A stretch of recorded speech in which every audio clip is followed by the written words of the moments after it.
मराठा आंदोलक मनोज जरांगेंनी प्रलंबित मागण्यांसाठी पुन्हा 30 मे पासून उपोषण पुकारलंय। ओबीसी नेते नवनाथ वाघमारेंनी जरांगेवर निशाणा साधलाय। मनोज जरांगेंच्या आंदोलनात सीसीटीव्ही लावण्याची मागणी वाघमारेंनी केली आहे। पाहूया। खरं तर 30 मेला उपोषणाची घोषणा करणं आणि कुठतरी आता आजच त्यांनी गेल्या 8 दिवसापासून मराठा समाजाच्या विविध त्यांच्या स्वयंसेवकाच्या माध्यमातून 500 हजार लोकांना त्यांनी फोन केले किंवा तिथं पत्रकार परिषद आहे त्या पत्रकार परिषदेला यावं, परंतु आज 1000 लोक आले नाही आणि जरांगीने वल्गना केली की 29 मेला राज्यातील मराठा समाजाने तिथे यावं आणि 3 कोटी मराठी तिथे येतील।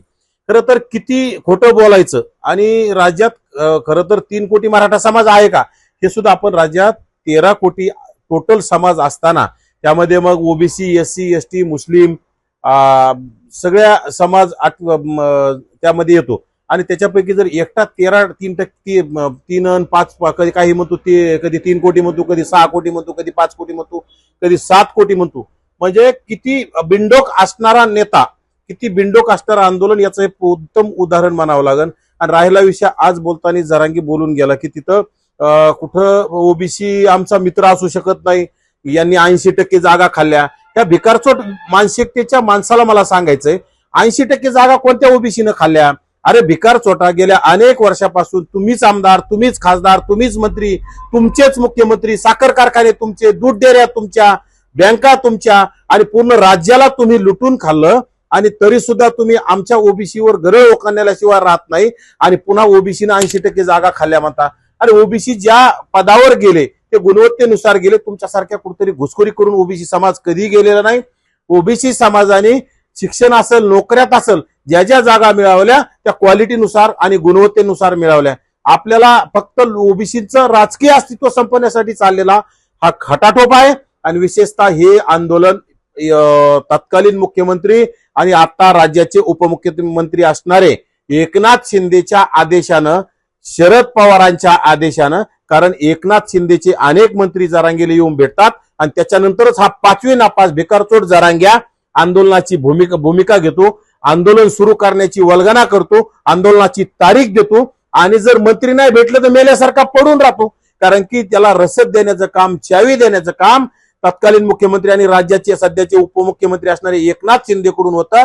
एकनाथ शिंदेला मुख्यमंत्री होण्यासाठी घाई गडबड झाली आहे, त्यासाठी एकनाथ शिंदे वेळोवेळी राज्य सरकार अस्थिर करायचं, राज्यामध्ये दहशत निर्माण करायची, राज्यामध्ये ओबीसी मराठा सातत्याने वाद निर्माण ठेवायचा आणि मराठा समाज आपल्या बाजूने कसा येईल यामध्ये मग ओबीसीचं ज्या 18 पगड जातीतील 12 बलुतेदार 18 आलुतेदार ह्या समाजानं गेल्या अनेक वर्षापासून अन्याय सहन केलाय, या समाजाची मान कापून घेण्याचं काम, या समाजावर पुन्हा अन्याय करण्याचं काम एकनाथ शिंदेच्या माध्यमातून होतोय। राहिला सायला शरद पवार गटाचे खासदार, शरद पवार गटाचे आमदार आणि काही अजितदादा गटाचे सुद्धा आमदार याला रसद देऊन ताकद निर्माण करण्याचं काम करताय, हे अत्यंत चुकीचं आहे। ओबीसी समाजानं जागं झालं पाहिजे। ज्यांनी एकनाथ शिंदे असतील किंवा शरद पवारांचे काही खासदार असतील, शरद पवारांचे आमदार असतील, अजित पवारांचे आमदार खासदार असतील, ह्या लोकांना येणाऱ्या काळात जागा दाखवणं गरजेचं आहे, कारण की सत्तेत जाताना आपली यांना मतं लागतात आणि सत्तेत गेल्याच्या नंतर ओबीसीच्या विरोधात सातत्यानं षडयंत्र करण्याचं काम एकनाथ शिंदे, शरद पवार गटाचे नेते, एकनाथ शिंदेच्या गटाचे मंत्री अनेक तिथे येत आहेत। यामध्ये उदय सामंत असेल, त्यामध्ये शंभूराज देसाई असेल, संदीपान भुमरे असतील, त्यामध्ये प्रताप सरनाईक सारखे मंत्री अनेक वेळा येऊन जरांगेला भेटतात आणि जरांगेचं तिथून पुढे आंदोलन सुरू होतं। हे म्हणजे एकनाथ शिंदेच्या ताकदीवर चाललेलं आंदोलन आहे। जरांगेला गरीब मराठ्यांचं काही घेणं देणं नाही, स्वतःचं उपोषण करायचं, ओबीसींचं ओरबाडून घ्यायचं आणि ओबीसींच्या बाबतीत फक्त खोटं बोलायचं, मराठा समाजाची दिशाभूल करायची, मराठा समाजाला सांगायचं की ओबीसीने 80% जागा हिसकून घेतल्या, त्या सपशेल चुकीचं आहे। आज राज्यामध्ये सत्तेत कोण आहे, राज्यात आमदार कोणाचे जास्त आहेत, राज्यात खासदार कोणाचे जास्त आहेत, राज्यात मंत्री कोणाचे जास्त आहेत, नगरसेवक कोणाचे, नगराध्यक्ष कोणाचे असतात? अरे भामट्या जरांग्या, खरं तर तुमचे नगराध्यक्ष पदाच्या जागा, महापौर पदाच्या जागा, जिल्हा परिषद अध्यक्ष पदाच्या जागा मूळ ओबीसींच्या तुम्ही खाल्ल्या आणि तुम्ही ओबीसीने आमच्या जागा बळकवल्या म्हणता।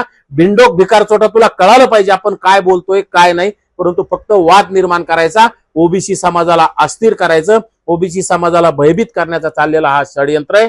आणि राहिला विषय उपोषण, जरांगेने 30 तारखेपासून उपोषणाची जरी घोषणा केली असेल तर मग राज्याच्या गृह विभागाला आणि राज्याच्या मुख्यमंत्र्याला माझी कळकळीची विनंती आहे, या भिकारचोट जरांगेच्या आंदोलनाजवळ उपोषणाजवळ सीसीटीव्ही कॅमेरे लावा, याच्याजवळ याच्या लोकांना स्वयंसेवकाला एंट्री देऊ नका. याला सगळ्या गोष्टी तुमच्या शासनाच्या अधिकारी शासनाच्या कर्मचाऱ्याच्या माध्यमात झाल्या पाहिजे. याच्या तपासण्या सरकारी डॉक्टरांकडून फक्त झाल्या पाहिजे. नाहीतर ह्यो गोधडीतून काजू खाणारा गोधडी योद्धा ह्यो आणि खाऊन पिऊन उपोषण करणारा, खरं तर हे 2 दिवस ओरिजिनल उपोषण केला तर याचे डोळे पांढरे करून कोपऱ्यात जाऊन पडणारा योद्धा आहे. त्यामुळे याच्या उपोषणाजवळ सीसीटीव्ही लावणं गरजेचं आहे. याच्या उपोषणाला पूर्ण अधिकाऱ्यांच्या निगराणीखाली उपोषण करावं. आणि नाही केलं तर नक्कीच आम्ही तिथं जाऊन सीसीटीव्ही लावले का नाही ते सुद्धा पाहणार आणि जरांगेचा जशाच तसं उत्तर देण्याचं सुद्धा आम्ही काम करू. जरांगेला जशाच तसं जरांगेचा कार्यक्रम करण्याचं सुद्धा आम्ही काम करणार आहोत. जरांगे आंतरवालीत बसतोय, आम्ही सुद्धा कुठेतरी बसू, परंतु आम्हाला आमच्या सरकार आमच्यावर काही अन्याय करत असेल तर आम्ही बसू. आम्हाला विनाकारण आम्ही याच्यासारखा कोणाचाही द्वेष करत नाही, कुठल्या जातीचा द्वेष करत नाही. फक्त आमच्यावर अन्याय जर होण्याचा आम्हाला कुठं काही दिसलं तर नक्कीच आम्ही सुद्धा आंदोलनाचा इशारा देऊ. आंदोलन करण्यास आम्ही तयार आहोत. आणि येणाऱ्या काळात राज्य सरकारने आम्हाला फसवण्याचं काम केलं तर नक्कीच तीव्र आंदोलन आणि तीव्र पडसाद याचे पडल्याशिवाय राहणार नाहीत. जरांगे जे मागल ते जरांगेला देऊ नये. जरांगेचं उपोषण कडक सीसीटीव्हीच्या कॅमेऱ्यात करावं आणि सीसीटीव्ही कॅमेऱ्याच्या निगराणीत आणि सरकारी डॉक्टरांच्या तपासणीच्या निगराणीत व्हावं. आणि नाही झाल्यास आम्ही याच्यावर नक्कीच आम्ही आंदोलनास तयार राहू आणि जरांगेच्या आंदोलनात आम्ही तिथं जाणार. सीसीटीव्ही कॅमेरे लावले की नाही ते पाहणार, सरकारी डॉक्टरांकडून तपासण्या होत्या का नाही ते पाहणार आहोत.